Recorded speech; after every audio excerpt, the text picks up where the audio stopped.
Hey guys, time to change the coolant. Your engine must be cold, otherwise you could seriously injure yourself with hot coolant. If you've seen any of my previous videos, you know I'm doing this on a Honda. Let's get into it. Start your vehicle and set your air temp control to the max heat setting. Then turn off your vehicle.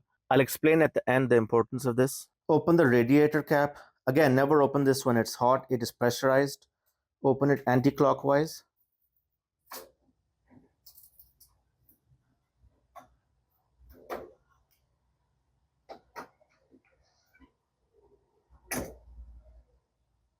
Leave the cap loosely on top. You don't want anything falling inside. Now time to open the drain plug here. I already have a cutout over here, so there's no need to open any panels. Make sure you have your drain container underneath. Turn it anti-clockwise until the fluid starts to drain. There's no need to take it all the way out. We want a controlled drain.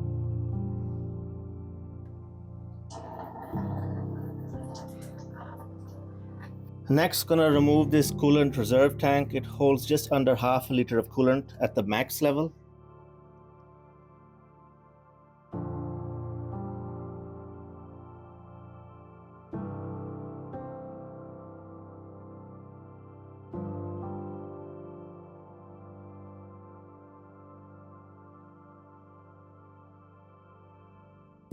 With the coolant reserve tank, you may see some dirt or crud on the bottom of the bottle. You can use a water-based degreaser and let it soak for a while. Rinse it out properly afterwards and just let it dry. That should clear up most of it. Now on to the hardest part. Some engines have a drain bolt that allows you to drain some coolant from the engine block. As far as I'm aware, most Hondas, if not all, have this drain bolt.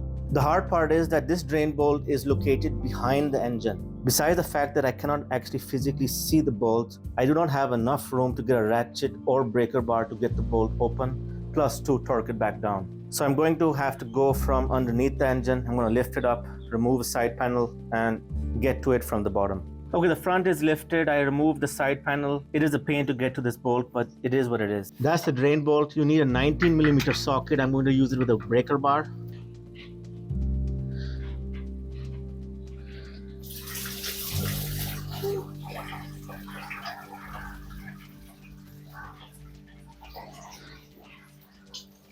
Okay, here's the drain bolt. Now you saw a good amount of coolant drain out. I'm guessing maybe around half a liter, maybe just over half a liter.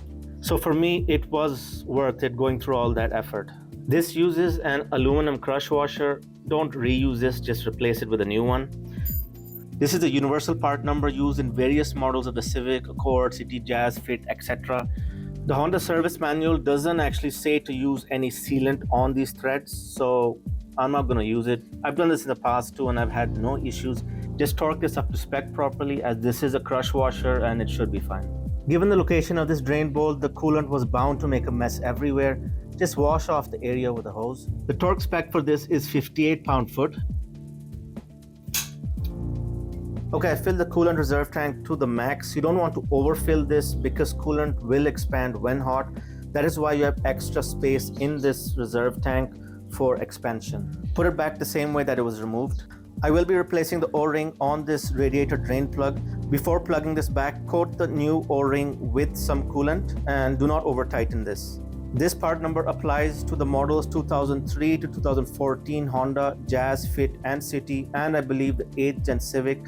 Always check your parts vendor for the right part number. Now time to fill the coolant. This is where cost versus ease comes into play. This car came with Honda Coolant Type 2. This coolant is already pre-mixed. Using this coolant from Honda would be more costly than going aftermarket. Aftermarket, I can buy concentrated coolant and mix distilled water myself to get the right ratio. Usually it's a 50-50 ratio. This overall would be cheaper, but in that case, I would need to flush the engine a few times with distilled water to get the old coolant out. You can never get all the coolant out, and then afterwards you'd have to get the right ratio when pouring in new coolant. On modern Hondas that use Type 2 coolant, the initial change is at 200,000 kilometers or 10 years, after which you switch to 100,000 kilometers or 5 years, whichever comes first. So even though this coolant is more expensive than aftermarket coolant, we're talking about 5 years or 100,000 kilometers. So I'm choosing the easy option. I just have to drain and fill. I do not have to worry about coolant compatibility. You should never ever mix different types of coolants, as it can be chemically incompatible with each other and it can destroy your cooling system. This engine takes around 4.5 liters of coolant, which includes the reserve tank and the coolant drain from the engine block. Just fill it all the way to the top of the radiator. I definitely should have had a bigger funnel. This next step is critically important to get the air pockets out of the entire cooling system. If not, then it could cause a host of problems. Biggest issue being that your engine could overheat, or an inconvenient issue such as you not getting any warm cabin air. Some models will have a bleeder valve located somewhere that will help bleed air out of the system. On some Toyota Corolla models, for example, the procedure says to squeeze these two hoses before starting the engine and after, once the engine has warmed up. Obviously, don't squeeze too much to damage it, and be careful of heat if the engine is started. On this Honda, it couldn't be simpler. There is no bleed valve and no squeezing is required. Just start the engine and wait for the radiator fans to turn on at least 2 times. The radiator cap should be loosely installed to allow air to escape. Another thing to keep in mind is that the highest point of your cooling system is the radiator cap. Air will always work itself throughout the system to the highest point of your system. Your car should at least be level, or to be on the cautionary side, have your car on a slight incline where the front is slightly higher than the rear. Time to start the car. Keep the temperature dial at the max heat setting. Make sure the AC and air blower are off. Again, this may vary according to your vehicle. Some Corolla models, for example, say to turn on the air blower at the minimum speed. You can help warm the engine faster by revving the engine a bit. Keep an eye on the reserve tank. Overall, keep an eye out for any possible leaks. Keep the other eye on your temp gauge, or be mindful if your hot indicator warning light comes on in the meter cluster. I have an OBD2 scanner connected. It's just a cheap scanner. That's how I'm monitoring the coolant temp. The thermostat should start partially opening around 76 degrees Celsius, and it should be fully open once you reach 90 degrees Celsius. You can also check if the thermostat has opened by checking the hoses, how hot they are. This top hose should be quite warm, and the bottom hose where the thermostat is connected to should be cold at the moment. Yep, it's still cold. One eternity later. Okay, we've crossed 90 degrees. The bottom hose should be warm now. And it is. Actually, it's more than warm. It's on the hotter side. So that's perfectly fine.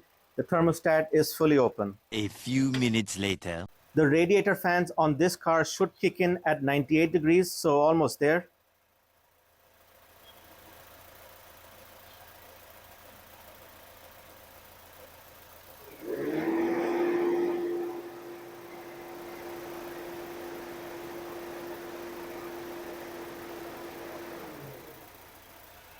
And there we have it.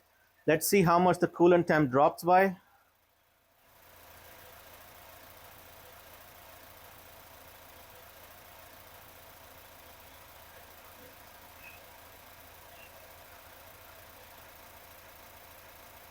So a 7-degree drop. So this tells me also that the coolant is circulating fine. Now we just have to wait for the radiator fans to come on once more, and then we are done. Turn the vehicle off. Now with the engine off, remove the cap and check the coolant level. Now be careful, this will be hot, so wear gloves.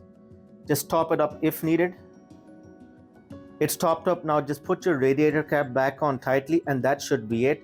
Just monitor your coolant reserve tank over the next couple of days and top up if needed. You can start your car up and check for any coolant leaks. Check if any coolant is dripping onto the ground. You may need to reset your maintenance reminder system if you have one. At the start of the video, I turned the heat dial up to the max because you have a heater core inside the dash. These two coolant pipes that you see going into the firewall connect to your heater core. So basically you get warm air because of hot coolant. So this is why on a cold start, you don't immediately get warm air. You have to wait for the coolant to heat up. So by turning the heat dial all the way up, you have opened the passage and coolant can drain from the heater core.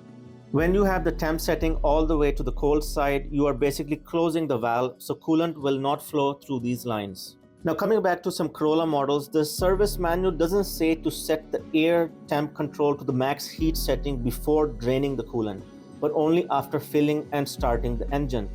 I don't know the reason for this. I would think you want as much of the old coolant to drain out. If anyone knows the reason for this, please do leave a comment. With electric cars, it's totally different. Coolant isn't used to provide warm cabin air. Well, that's it for this video. Please subscribe and like. Thanks for watching.